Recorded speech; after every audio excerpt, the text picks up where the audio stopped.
Samantala sa ibang balita, naghain ng petisyon ng isang abogado sa Korte Suprema na humihiling para maglabas ng court order na nag-aatas sa Senado na agad aksyonan ng impeachment case laban kay Vice President Sara Duterte. Sa inahaing petisyon ni Atty. Catalino Generelio Jr., hiniling niya sa Korte na mag-issue ng writ of mandamus para agad na mag-convene ang mga senador bilang impeachment court at kaagad na magsagawa ng public trial kasunod ng paghahain ng impeachment case ng Kamara de Representantes. Sinabi ni Atty. Generelio na hindi dumaranas ng anumang uri ng kapansanan, physical man o mental ang mga senador na pumipigil sa kanila para mag-convene bilang impeachment court at agad na niya magsagawa dapat ng public trial para matukoy kung guilty o hindi ang Vice Presidente. Ipinunto din ng abogado na ginamit ng konstitusyon ang salitang forthwith na nangangahulugan ng immediately, at once, instantly at straight away sa probisyon nito sa impeachment case. Samantala, hindi naman naniniwala si dating Supreme Court Senior Associate Justice Antonio Carpio na kayang pilitin ng Korte Suprema ang Senado na aksyonan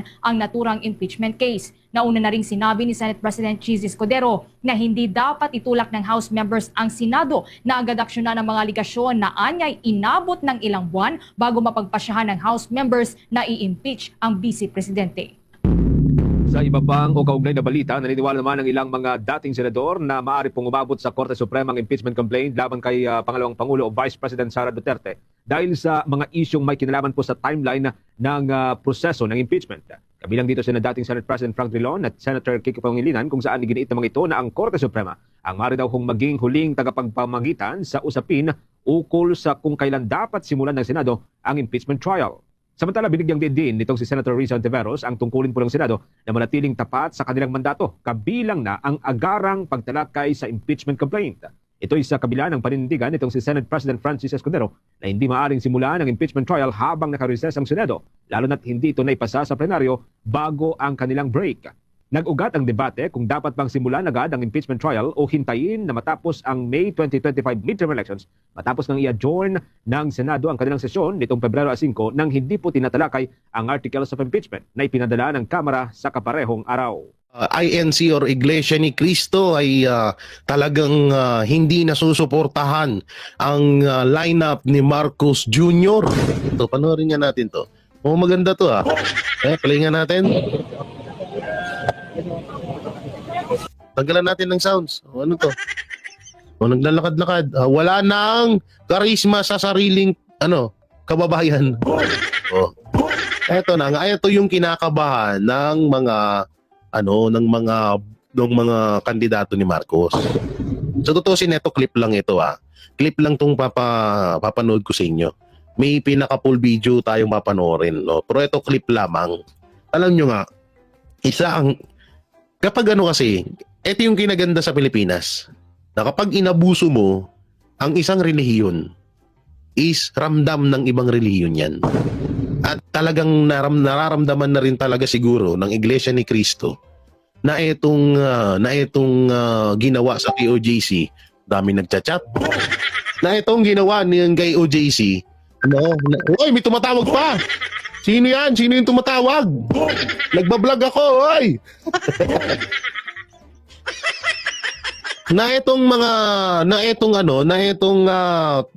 itong Iglesia ni Cristo ay talagang hindi na, kasi biruin mo ang ginawa kasi ni Marcos Jr., siniraan niya yung kabilang partido, inangat niya yung sarili niya. Ayun yung masaklap doon, sisiraan mo yung isang partido tapos iangat mo sarili mo, so anong tawag doon? Ayun yung tinatawag na lihitimong politiko. So ngayon, ayan ang isa sa mga number one na kinakaayawan ng mga relihiyon. Yung ganyang mga mindset. Yung ganyan na mga pag-iisip ng mga kandidato. Kasi kung talagang gusto kang suportahan ng mga kandidato, hindi mo na kailangan siraan yung iba. Una-una, may mata at tenga ang mga Pilipino.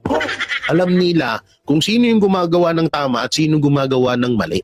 Hindi mo na kailangan siraan yung mga kandidato sa kabila. O sige, sabihin na natin may ginawang mali yung kandidato sa kabila. Hindi mo na kailangan siraan yun. Hindi mo na kailangan ipamuka sa buong Pilipinas yun. Dahil alam na parang ginawa mo namang parang ginawa nyo namang polio, parang ginawa nyo namang bingi at bulag yung mga Pilipino na hindi nila alam mo. Katulad niyan, sinabi ni Marcos na pro-China daw ang mga kabilang partido. So totoo ba yon para sa taong bayan? Totoo ba yung sinabi ni Marcos na yon? Ginawa ba ng kabilang partido yun? Sige, sabihin na natin no, ginawa yung ganun. Halimbawa lamang. So anong tingin mo sa tama? Hindi nila alam kung ano yung tama at mali. Napaka-basic lang nun napaka-simple lang nung mga ano na yun. Kaya dapat hindi talaga ginagawa ng isang presidente yun. So eto, parang bumalik yung dating sistema. Ito naman ay isang clip mula sa Net25 ng Iglesia ni Cristo na nagsasabing parang bumalik na nga yung dating sistema. Kasi ito talaga yung pinakamaliwanag na nangyayari ho ngayon na yung katinuan at kaayusan, katahimikan nung panahon ni PRRD ay biglang nawala ng isang iglap. Dahil nga sa administrasyong Marcos ngayon. Na ultimong droga, krimen ay nagbalikan na ho at hindi na nga halos safe na maglalalakad ka sa labas ng bahay niyo. At ito po yun, panoorin ho natin. Parang bumalik yung dating sistema na bumabagal yung proseso. Ganun ba? At para bang wala nang kinakatakutan sa bawat ahensya ng gobyerno, balik natin sa dating gawin. Parang ganun yung nangyayari. Pag sinabi, sino nagsampasampa sa akin? Sinabi ni Pangulong Duterte, sampalin kita eh. Di ba? Mga sarcastic ano lang yan Oo. sarcastic statements ng former president. Pero hindi, if you will look deeply, talagang malalim ang ibig sabihin na hindi pwedeng pahirapan si Juan de la Cruz. Why does the government Yan ha. So ito po yung pinakaano niyan. Ito, panoorin natin itong film video. Alam nyo itong Iglesia ni Cristo ay unti-unti na rin bumibuelo gawa ng hindi na rin talaga nila malunok at hindi na rin nila nagugustuhan yung ginagawa ng ating gobyerno. Alalahanin nyo, tao pa rin yan. Pagkaparehas lang ho natin ng mga tao na simpleng mamamayang Pilipino ho yan dito sa Pilipinas. Na alam nila kung ano yung ginagawa na kawalang yaan at alam nila kung ano yung tama at kung ano yung maling ginagawa ng administrasyon. Alam nila yon. Kaya nga unti-unti na hong itong Iglesia ni Cristo, unti-unti na hong nagsasalita, unti-unti na hong pumapalag din sa ginagawang anomalya ng gobyerno. At ito nga yung video na yun, panoorin ho natin. Ganun kasi, alam mo naman ang politiko, lahat naman niya di ba? The more support you get, the better. Yes, Diba? tama ka. Kaya hindi ko napigilan ng Pangulong Duterte ang patutsadahan din ang kasalukuyang administrasyon. Diba? Ganon? Kasi nga, sabi Gumanti nila ba sila ng ano? nauna na Ha? Ang sabi sa kanila, di mga pinabili ng suka. Di ano naman ito, mga amoy suka naman sabi. Siguro. Ang hindi maganda dun sa nangyari dyan, sa patutsada ng Pangulong Bongbong, yung mga kandidato niya ang nagsabing, hindi ho kami magne-negative campaign. Hindi naman pakikialaman yung... Ay, oo, tama ka. Kaya naging problema, para bang sila ay hindi pare-pareho na sinasabi. Oho. Uy, ano yun? Wait up! Ay! Putang ina yan. Ba't may lumabas na ganun? Ba't may Valentine's Day dito? Pero ulo tong hatot Kipag-chismisan ako eh. Biglang may lalabas sa Valentine's Day doon. Kalokohan naman ata noon. Huwag ganun. Pangit yun. Gulat ako din. Sabi ko bakit biglang nag-iba yung tone ng boses nung ano. Ba't iba nag-iba yung boses nung hindi ko pala na-download tong episode na to. So ito, panoorin ho natin. Kasi nung tinanong sila, Oo. doon sa press con nila, yun Hindi ko ang kami sang-ayon doon sa ginawa ng Pangulo. Ganun sabihin. hindi naman direkta gano'n. Sabi nga, ay bahala siya, Pangulo Bahala po siya. yan. Pero Bahala anya sa kami, buhay niya. kaming labindalawa naman anya, ay hindi kami doon sa negative campaign. Ibaldiscate namin. Plataforma kami. O yun na nga. Kaya naman sinabi nung Pangulong Duterte, Ano sabi niya? umupak na rin na umupak. Yan, hindi mo na rin mapigilan. Ang sabi niya ay, naku po, mga tao nga napipika na. Oho. Napipika. Ang ibig sabihin ng napipika, napipikon. O tama, Nagpapanting ang tenga. Hindi naman daw galit. Parang, kasi, tuloy-tuloy ang pagtaas ng presyo ng mga bilihin. Oo nga. Ay ang sabi ng Pangulong Duterte, kung ngayon, paglabas mo at bumili ka ng mga bilihin at mas okay ngayon, mas affordable, mas mababa, di sila iboto mo. Yung Pangulo, yung Oo nga kandidato naman. nila. Oo. Kung ngayon, paglabas mo sa kalsada, mas ligtas ka. Hindi ka nangangamba na may hold-upper, may snatcher. Di sila iboto mo. Oo. Kung ngayon, paglabas mo, ay... May feeling safe ka, no? Kumpara mo dati. Di, yun nga naman. At saka, paglabas mo ngayon, bumili ka ng bigas, mas mura ngayon ng bigas, di sila iboto mo. Ayan. Yung nagbenta ng suka, yung tutusan ng Mapapagyaman suka. natin yung bahagi. Meron ba? Oo, Ano ba tayo? kaya lang O, kasi may, di ba, Pangulong Duterte, meron mga hindi magaganda sinasabi, di ba? Ganon. Hindi na natin isasama yun, ha? Sige. Kasi broadcast tayo, ha? Pinutol nata ni Natalie Pichi. Unless nakalimutan nyo, ha? Pakinggan natin. Si Yung, dating Pangulong Duterte Oh, tungkol sa kanyang pagpapakilala sa kanyang mga kandidato, ha? Pakinggan na natin. Ano ba sabi niya?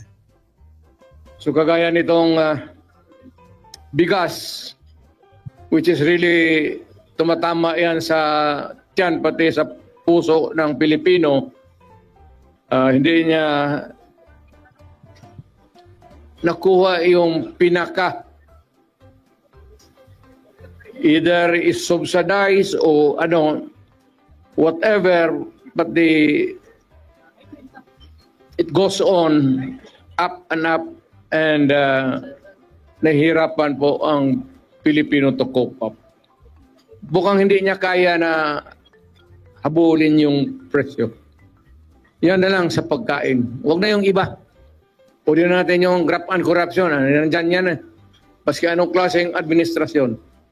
Pero yung immediate, urgent need to solve is really itong Panoorin po natin. for the price of rice. O yan. Ayun. Matinding ano yan, Jen. Matinding mensahe yan. Ha? Kasi Parang- kung ang mga tao ay nakapakinig niyan, Oo. at alam ko may nag-post dyan pinagtabi. Pinagkumpara? Ilan ang nanood sa live feed noong Yan na.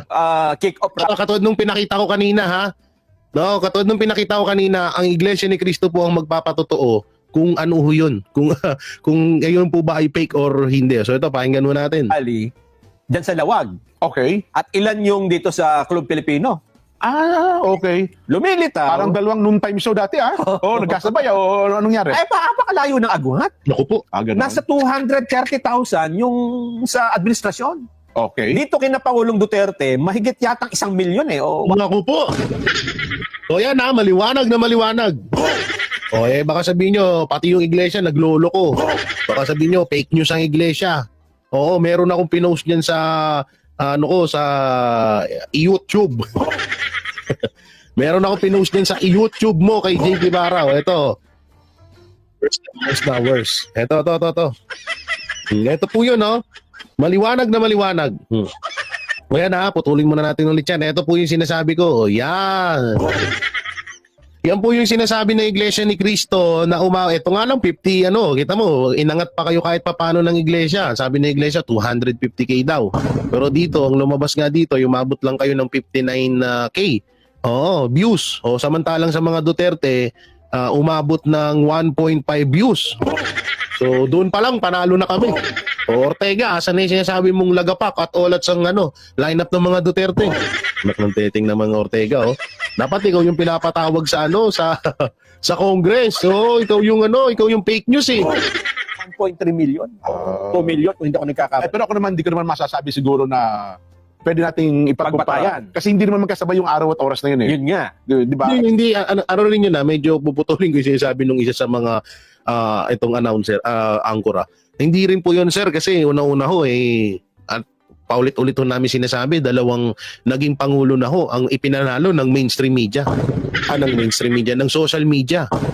No, baka nakakalimot po tayo. Talagang hindi natin pwedeng baliwalain ang views sa mainstream media. Sabihin na sa media, sa social media. Sabihin na natin na 10% sabihin na natin na napapanood ng ibang mga lahi yan. Sige, ganun. Pero isipin nyo kung gaano kalaki yung agwat doon sa mga talagang tumangkilig sa video na yun. Diba? Kaya ako, naniniwala ako na doon pa lang panalo na kami. Kaya lang siyempre, ibig sabihin nun, pagka nakita mo kasi ang isang tao na naka-live, Oo. panonoorin mo, di ba? Yun na nga yung pinupunto ko. So ibig sabihin, dahil nga walang interes ang taong bayan doon sa lineup ni Marcos at may interes ang taong bayan, baka nga ultimong baka nga ultimong mga supporters ng mga tansuan diyan, ng mga pulangaw diyan, nanonood, baka doon pa sila nanood sa live ng para sa mga Duterte. Pero baka gusto ko pa talaga. Hindi, baka naman yung 200,000 kasi na-curious kung paano sasagutin ng kabila. Kaya yung kasi 200,000 nasimulan na. Nasimulan na eh. Mukhang tingnan ko nga.